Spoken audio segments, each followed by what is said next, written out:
بسم الله الرحمن الرحيم. الحمد لله رب العالمين، والصلاة والسلام على أشرف الأنبياء والمرسلين نبينا وحبيبنا وقدوتنا وإمامنا محمد وعلى آله وصحبه أجمعين.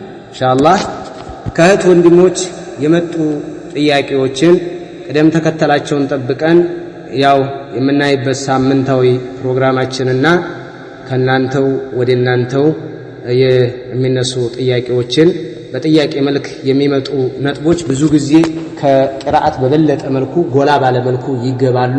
ትኩረት ስለሚሰጣቸው በትኩረት እንከታተል ኢንሻአላህ። አንደኛ ጥያቄ እህታችን السلام عليكم ورحمة الله وبركاته እኔ ወንጀል መሆኑን አላውቅም ነበር። በኃይድ ጊዜ ከባለቤቴ ጋር ግንኙነት አደረገ። ወንጀል መሆኑን አያውቅም እሱም። ስለዚህ አያውቅም። ባረከላሁ ፊኩም። ይሄ እንዴት ነው? ግንኙነት በኃይድ ሆኖ ማለት ነው። በወር አበባ ሆና ከሚስት ጋር የሚደረግ ግንኙነት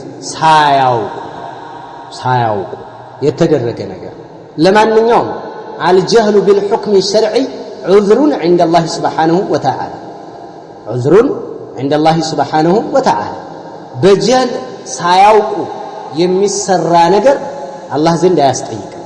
አላህ ሳይገልጽ ሳያብራራ ትምህርት እንዲደርሰው ሳያደርግ ወይ ደግሞ ሰውየው ለትምህርት ሳይመቻችለት ሳይደርሰው አላህ Subhanahu Wa Ta'ala አይቀጣም። ይሄ እሙን ነው። ይሄ ያለ ነው።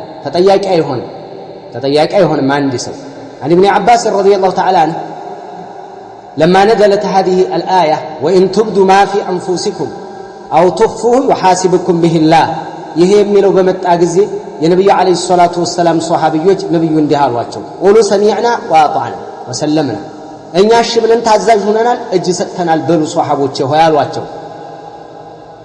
ልባቸው ላይ እምነትን ጣል አደረገባቸው አሉ لا يكلف الله نفسا الا وسعها الله አንዲት ነፍስ ከአቅሟ በላይ አያስገድዳትም لها ما كسبت وعلى ما اكتسبت ربنا لا تؤاخذنا إن نسينا أو أخطأنا قال قد فعلت እሺ አድርጌያለሁ ብሏል አላህ ተቀበያለሁ።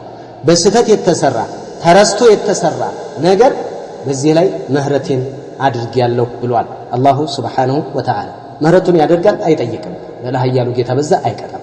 وقد نص أهل العلم على أن من فعل المحرم جاهلا فلا شيء عليه من العقاب ከቅጣት ምንም ነገር የለበትም። ይሄንን ዑለማዎች ገልጸዋል። ከዚህም የተነሳ አሁን ወደ ጥያቄዋ ስመጣ فإن كان ناسيا أو جاهلا بوجود الحيض መኖሩን ሳያውቅ ወይ ረስቶ أو جاهلا بتحريمه ወይ حرامነቱን ሳያውቅ أو مكرها ወይ ሴቲቱ በባሏ ተገዳ فلا إثم عليه ያደረገ ሰው ወንጀልም የለበትም ولا كفارም የለበትም። ለምን ረስቶ ሀይድ መኖሩን ሳያውቅ ወይ ግንኙነት ያደረጉ ሀይድ ቢመጣ ምን አይሆንም?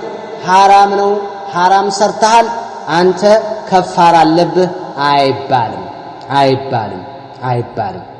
نص الشافعي على أنها كبيرة وتجب عليه التوبة هم ብሎ የሰራ ሀይድ መኖሩን ያወቀ ዓሊመን بالحيض والتحريم مختار በሀይድ ግንኙነት ማድረግ በወር አበባ ያለ ሴት ልጅ ግንኙነት ማድረግን ያወቀ ሀይድ ላይ እንደሆነች ያወቀ ሆን ብሎ ራሱን መቆጣጠር አቅቶት ግንኙነት ያደረገ ሰው عليه التوبة كبيرة من كبائر الذنوب ትልቅ ኃጢአት ትልቅ ወንጀል ሳያውቅ ያደረገ ግን ወንጀል የለበትም አይጠየቅም። ይሄንን በደንብ ያዙ። وقال الشيخ ابن عثيمين رحمه الله تعالى في الشرح الممتع من الال ولا تجب الكفارة የለበትም على من جامع زوجته وهي حائض ሀይደኛ ሁና ግንኙነት ያደረገ ሰው ምን የለበትም? ከፋራ የለበትም። በሶስት መስፈርት እንጂ አንደኛ አየኩነ ዓሊመን ያወቀ ሊሆን በሀይድ በወር አበባ ከሴት ጋር ከሚስት ጋር ግንኙነት ማድረግ ክልክል ነው አሉ። ይሄንን ያውቃል እያወቀ ካደረገ ብቻ ነው። ሁለተኛ አየኩነ ዛኪራን ረስቶ ሳይሆን ሆን ብሎ አውቆ እየተገነዘበ። ሶስተኛ አየኩነ ሙኽታራ ተገዶ ሳይሆን መርጦ ሆን ብሎ ካደረገ በዚህ ጊዜ ነው ከፋራ ሊኖርበት የሚችለው ወይንም ደግሞ ትልቅ ኃጢአት ፈጽሟል ሊባል የሚቻለው ማለት ነው። ምናልባትም ከፋራ የሚለውን من حيث الاحتياط وكفاره مسጠት አለበት በሚለው መذهብ